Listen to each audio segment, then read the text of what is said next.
কারো কাছে, পৃথিবীর কোন সৃষ্টির কাছে যারা পরিমাণ কিচ্ছু পাওয়ার আশা করবেন না। একটু আশা করবেন আপনি কষ্ট পাবেন। কারো কাছে কোনো আশা করতে যায় না, শুধু আল্লাহর কাছে আশা করেন। সমস্ত কাজের প্রতিদান আল্লাহর কাছে চান, পরকালে আপনি সুখে থাকবেন ইনশাআল্লাহ। শেষ হাসি আপনি হাসবেন ইনশাআল্লাহ। এছাড়া আমি কোনো সলিউশন দেখি না ভাই। আমি কলিজা থেকে কথাগুলো বললাম আপনাকে, আর যে কথা কলিজা থেকে বের হয় সেই কথা আপনার কলিজার মধ্যে আঘাত করবেন। সব কাজ শুধু আল্লাহর জন্য করেন, কেউ আপনার আপন না। আল্লাহ ছাড়া কেউ আপনার আপন নয়। আপনি ভুল করবেন যদি আপনি অন্য কাউকে আপন মনে করেন। আপনার পলিটিক্যাল লিডার, আপনার প্রশাসনের স্যার, আপনার পরিবারের স্ত্রী, আপনার সন্তান, হাবি জাবি যা যা আছে, যদি মনে করেন আমার আপনজন, আপনি ভুল করবেন। সবাই সবার স্বার্থ চেনে, সবাই সবার স্বার্থ চেনে।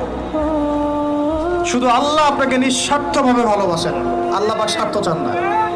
সারাটা জীবন পাপ করে থাকলেও একটা বার দাঁড়িয়ে খালি বলেন আল্লাহ আস্তাগফিরুল্লাহ ওয়া আতুবু ইলাইহি, মন থেকে বলেন আল্লাহ আমি ভুল করেছি, আল্লাহ আমাকে মাফ করে দাও।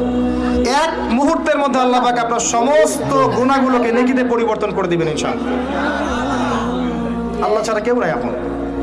আল্লাহর জন্য খালেস করে ফেলেন নিজেকে, তার দিনের জন্য চেষ্টা করেন।